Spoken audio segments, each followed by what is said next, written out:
नमस्ते विद्यार्थियों, आज हम परिसर अध्ययन भाग 1 में घटक 5 पारिवारिक मूल्य इसका अध्ययन करेंगे। भाग 1 हम इसमें निर्णय लेने में सहभागी होने पर क्या होता है, ईमानदारी तथा बेईमानी का परिणाम इसका अध्ययन करेंगे। बताओ तो तुम्हारे परिवार में सैर पर जाने का निर्णय कैसे लेते हैं? क्या तुम सैर पर जाने के स्थान के विषय में सुझाव देते हो? क्या तुम यह बताते हो कि छुट्टियों में किन अतिथियों को बुलाना है? चौथा, परिवार के त्योहार उत्सव की तैयारी में तुम किस प्रकार सहायता करते हो?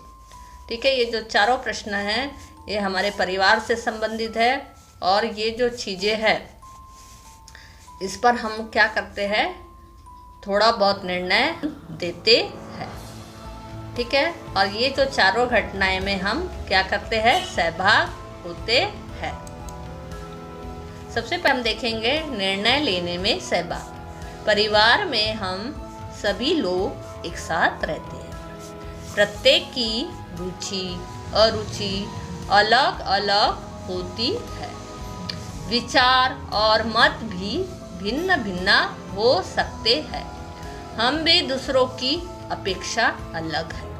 यद्यपि ऐसा होने पर भी अनेक बातों में हमारे विचार और मत दूसरों से मिल सकते हैं।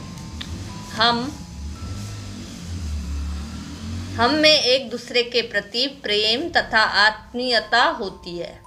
हम एक दूसरे का ध्यान रखते हैं, खोज खबर लेते हैं। परिवार की किसी भी बात पर निर्णय लेते समय एक दूसरे पूछते हैं। आपस में बातचीत करके ऐसा निर्णय लिया जाता है जो सबको स्वीकार होगा। इस पद्धति से हम सभी लोग परिवार का निर्णय लेने में सहभागी होते हैं। निर्णय लेने में सहभागी होने पर क्या होता है? प्रत्येक को अपनी बात कहने का अवसर मिलता है। एक दूसरे के साथ विचार करके निर्णय लेने से विषय पर चर्चा होती है और सभी पहलू समझ में आते हैं। यह जानकर कि परिवार में हमारे मत को महत्व दिया जाता है, हमें परिवार के प्रति अधिक निकटता प्रतीत होने लगती है। अपने परिवार के कुछ निर्णयों में जैसे हमारा सहभाग होता है, वैसा ही हमारी सार्वजनिक समस्याओं के विषय में भी होता है। समाचार पत्रों में हम जन सहभाग के कुछ समाचार पढ़ते हैं। ऐसे कुछ प्रातिनिधिक समाचारों का सारांश नीचे दिया गया है।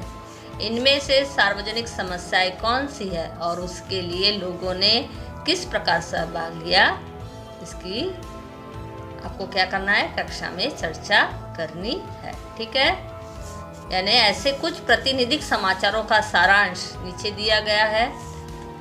इनमें से सार्वजनिक समस्याएं कौन सी है, इसके लिए लोगों ने किस प्रकार सहभाग लिया, इसकी चर्चा आपको क्लास में करनी है, आपको घर में करनी है।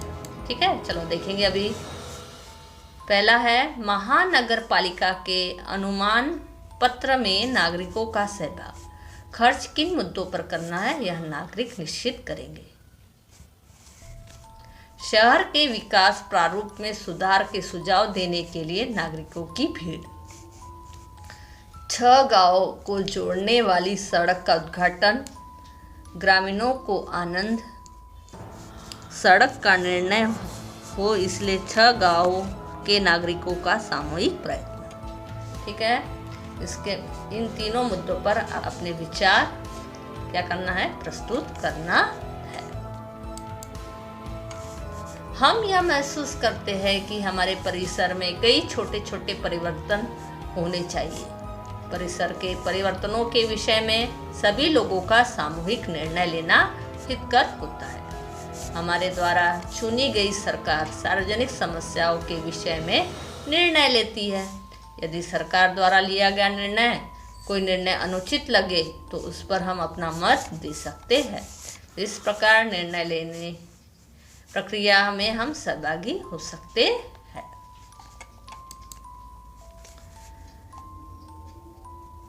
थोड़ा सोचो, परिवार के निर्णय में अवश्य सहभागी बनो। ठीक है, आप सभी बच्चों ने परिवार में जो निर्णय लिए जाते हैं उनमें आपको सहभाग होना है।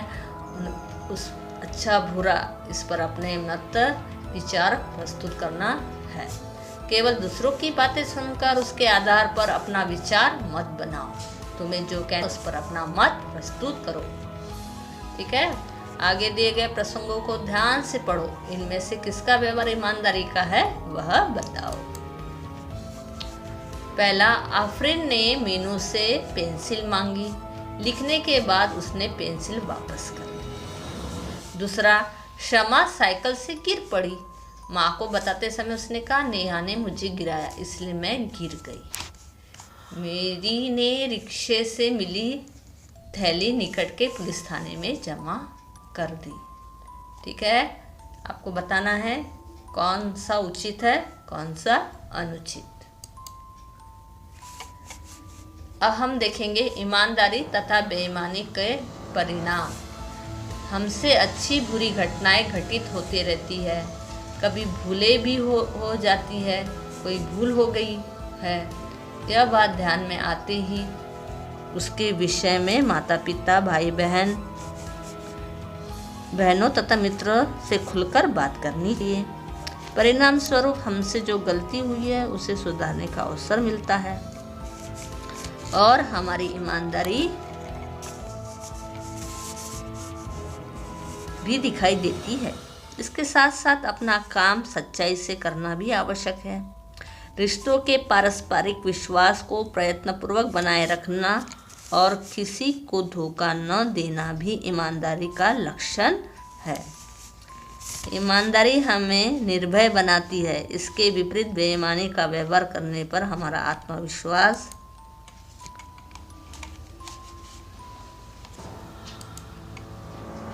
कम होता है।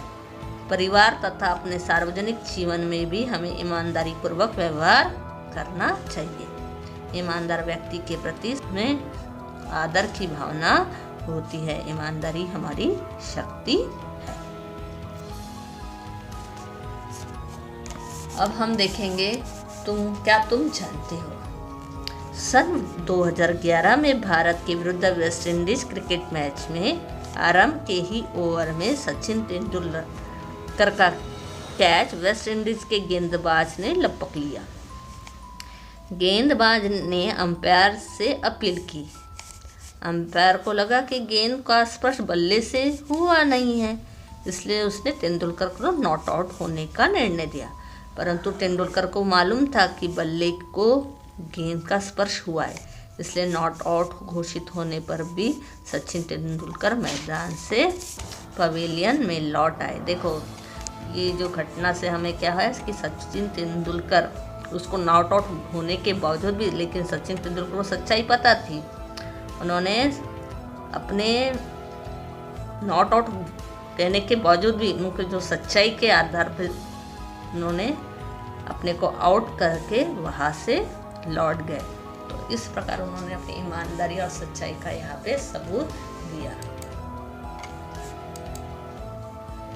धन्यवाद। आगे का भाग हम आगे के वीडियो में अध्ययन करेंगे। लाइक, सब्सक्राइब और शेयर जरूर कीजिए।